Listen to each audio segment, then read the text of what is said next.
Se você olhar para o incrível mundo de Gumball e achar que essa série é só uma série bizarra de animação feita para o público infantil, você está no fundo do poço. Hoje, meus amigos, iremos contar a história de como o universo de Gumball funciona e como o seu fim conseguiu prever o futuro inevitável da Cartoon Network. Bem-vindos a Playhouse.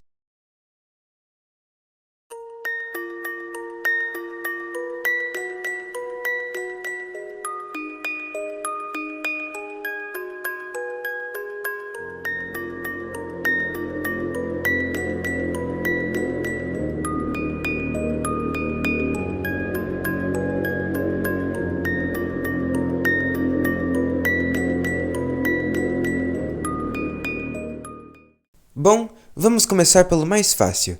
O Incrível Mundo de Gumball foi uma série que deu a sua iniciativa em 2011 e infelizmente teve o seu fim em 2019 em sua sexta temporada.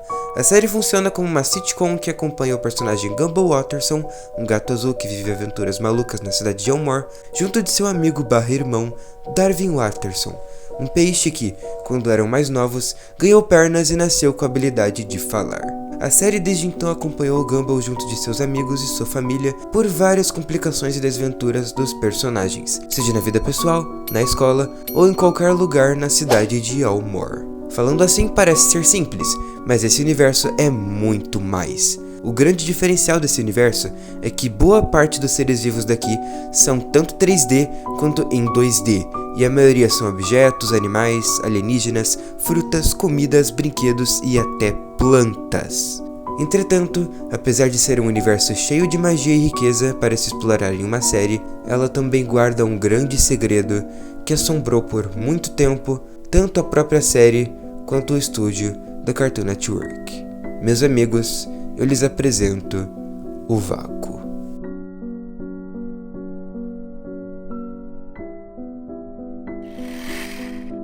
O Vácuo, para quem não acompanha a série, é uma espécie de lixeira existencial, ou pior, a lixeira da Cartoon Network. Lá dentro, tudo que deu errado no desenho tá lá.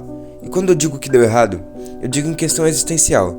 Tudo que aquele universo considera um erro vai pra lá. E isso é mais explicado no episódio 12 da terceira temporada, intitulado de O Vácuo.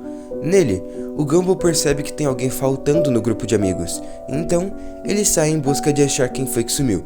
Juntos do Sr. Pequeno, o psicólogo do colégio, eles veem que o espaço onde ficava o armário do aluno desaparecido havia sido apagado, como se aquele espaço fosse uma folha de papel e o universo tivesse feito uma dobra naquele ponto.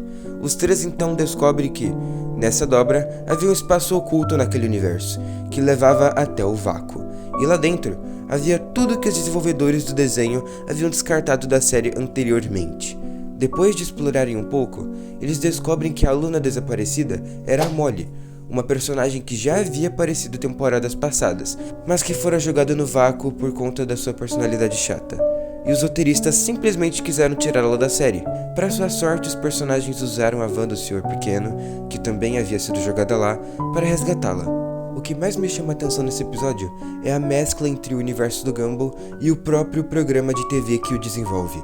A Molly já havia aparecido antes, como eu falei, mas os roteiristas odiaram tanto a personagem que tiraram ela daquele universo. Sabe quando um personagem de um desenho some do nada da série e a gente fica tipo, ué, pra onde ele foi? O Vácuo seria a resposta, pelo menos por Incrível Mundo do Gumball. Mas a história do Vácuo não acaba aqui. Nesse mesmo episódio, quando Gumball, Darwin e Molly tentam sair de lá, nós conseguimos ver outro personagem que foi parar naquele lugar também, e seu nome é Rob.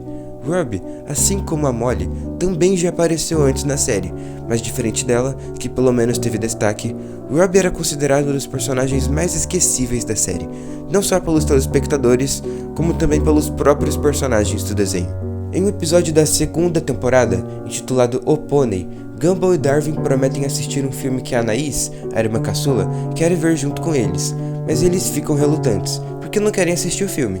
E nesse caminho até a casa, eles encontram o Rob, e essa cena acontece. Gumball, Darwin, e aí, gente?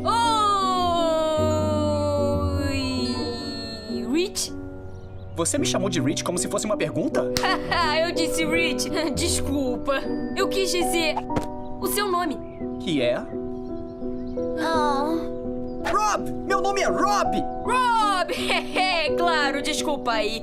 Olha só, a gente tá com um pouquinho de pressa, mas qualquer dia desse a gente sai, tá? Eu te ligo, cara. Você não tem meu número. Você nem mesmo lembra quem eu sou. Isso é uma baita conversa fiada.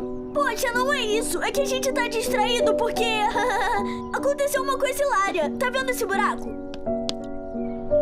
Sem comentários. Acontece que esse momento marcou a vida do Rob para sempre, o que fez ele entrar em uma leve crise existencial, pois ninguém sabia quem ele era, e alguns nem sabiam que ele existia.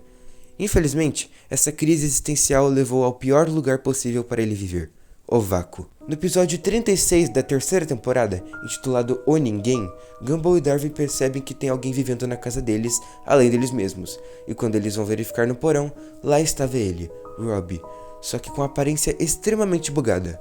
Acontece que, naquele mesmo episódio do vácuo lá que eu citei antes, Rob tentou pedir ajuda para eles, mas eles nem ouviram e o deixaram lá para viver sozinho.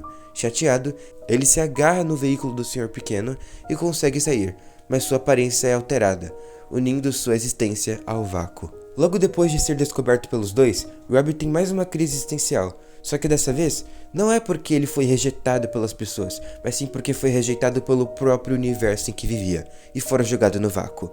Gumball faz uma lista de várias personalidades que Rob poderia adquirir, já que a sua vida antiga não serviria mais. Só que todas as personalidades já tinham seus donos, a não ser por uma, o vilão de Elmore.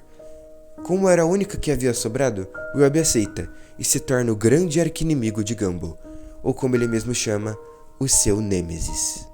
A partir desse momento, Rob tenta várias vezes derrotar o Gumball. Inclusive tem até um episódio que Gumball e Darwin tentam ajudá-lo a se tornar um vilão melhor, já que ele era péssimo. Mas nenhuma dá realmente certo, exceto em um episódio, mais especificamente 2. O episódio 40 da quarta temporada, O Desastre, e o primeiro da quinta, A Reprise, como se fosse parte 1 e parte 2, com a diferença de que houve esse intervalo de temporadas. Nesse episódio, que eu considero como um só, Rob consegue um dos aparelhos mais poderosos do universo do Gumball, o controle remoto, que tem o poder de controlar todo aquele universo, como se fosse realmente um programa de TV, o que era o caso. Na parte 1, o Rob usa o controle para transformar a vida do Gumball um verdadeiro inferno, para depois mandá-lo à força para o vácuo como forma de vingança do que o Gumball fez anteriormente. Depois que Rob consegue esse objetivo, nós vemos os créditos do episódio subindo, como se o episódio tivesse acabado ali. Mas como nós, espectadores, estamos vendo agora da perspectiva do vácuo, conseguimos ver o que acontece por trás da tela, como se fosse uma câmera por trás da câmera. Isso eu acho genial. Depois, Gumball consegue usar o controle para voltar no tempo, o que resulta na parte 2, a reprise. Na parte 2, o Gumball até tenta desfazer os eventos que o Rob fez, mas as coisas só pioram, porque o Rob transforma os pais do Gumball em bebês, e se eles são bebês agora, não tem como eles terem filhos. E aos poucos, a Anaís, o Darwin e o próprio Gumball são apagados aos poucos da existência. Gumball até consegue mandar o Rob de volta para o vácuo, mas ele se arrepende e vai atrás dele para salvá-lo. Quando o Rob consegue recuperar o controle no vácuo, ele até tenta eliminar o Gumball de uma vez, mas aí ele desiste, pois compreende que Gumball era uma pessoa difícil de adiar, até porque ele tentou tirá-lo de lá, então ele volta no tempo, apagando todos os eventos que vemos nas duas partes. A coisa que mais me chama a atenção nesse episódio não é nem o controle, mas como o Rob conversava com Gumball quando eles não estavam brigando. Quando ele tenta explicar pro Gumball a sua situação, ele se refere àquele universo como se soubesse que aquele mundo fosse simplesmente um programa de TV. Como você é o herói desse mundo, então eu preciso ser o vilão. Mas eu nunca quis ser o vilão, eu queria ser o ajudante legal que ganha boneco de pelúcia e um programa menor. Do que você tá falando? Você não entende mesmo, não é? Tão feliz de ser o astro do seu incrível mundo. Não vê que isso não é real? Eu não entendo. Não importa. Acontece que sim, o Rob sabe que aquele universo era somente um programa de TV. E isso ficou evidente até para nós, espectadores. Em alguns episódios, nós vemos a Loja Fantástica, que se trata de um cara numa van vermelha que vende vários itens que controlam aquele mundo, incluindo o próprio controle remoto que o Rob usa nesse episódio. Em vários episódios aleatórios, nós vemos até citações de que aquele programa era na verdade uma série.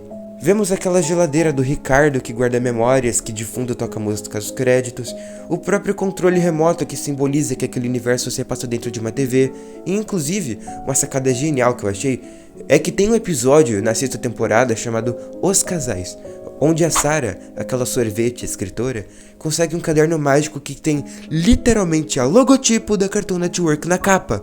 Se isso não simboliza os roteiros da série, eu não sei o que simboliza, mas tenho que admitir que foi uma das coisas que eu mais me surpreendi na série. Em um episódio da terceira temporada chamado O Oráculo, os personagens descobrem que a mãe do João Banana tem a capacidade de prever e moldar o futuro a partir de suas pinturas. E só mais pra frente na série, umas 3 temporadas depois, mais especificamente na sexta, Rob descobre desse dom que ela tem, o que chama a sua atenção, o que leva ele a sequestrar ela no episódio O Futuro.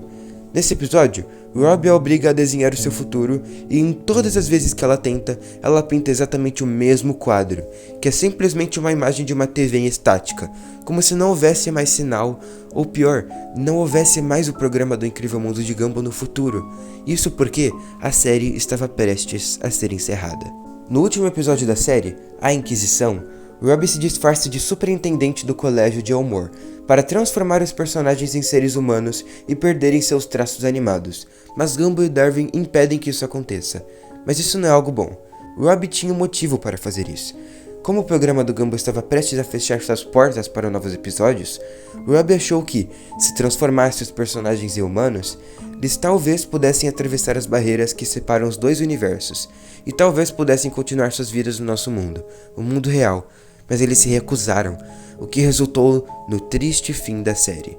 Esta, meus amigos, é a última cena do Incrível Mundo de Gumball.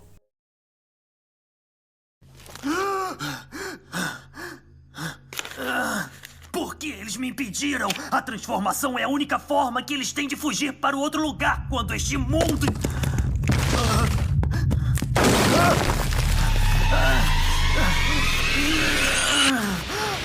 Ah, não! Começou!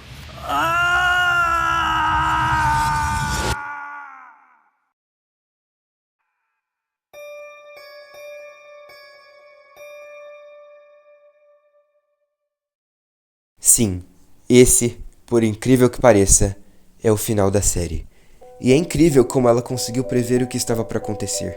Acontece, gente, que em meados de 2019 e 2020, a Warner Bros., empresa responsável pela Cartoon Network, estava com uma grande crise financeira, com um prejuízo de quase 10 bilhões de dólares, devido ao fracasso de vários filmes dela na época por conta da pandemia, o que resultou no massivo corte de gastos, ou seja, no cancelamento de várias séries do programa, e Gumball foi uma delas. A diferença é que Gumball foi a única série que realmente percebeu que estava em perigo. Ela previu o futuro. Rob previu o futuro. Em uma tentativa desesperada de salvar aquele universo e deixar de ser o vilão da história, infelizmente, acabou não servindo de nada, pois Elmore e todo o incrível mundo de Gumball acabou caindo nas profundezas do vácuo, sem nenhuma esperança de que um dia voltaria a ver a luz do dia.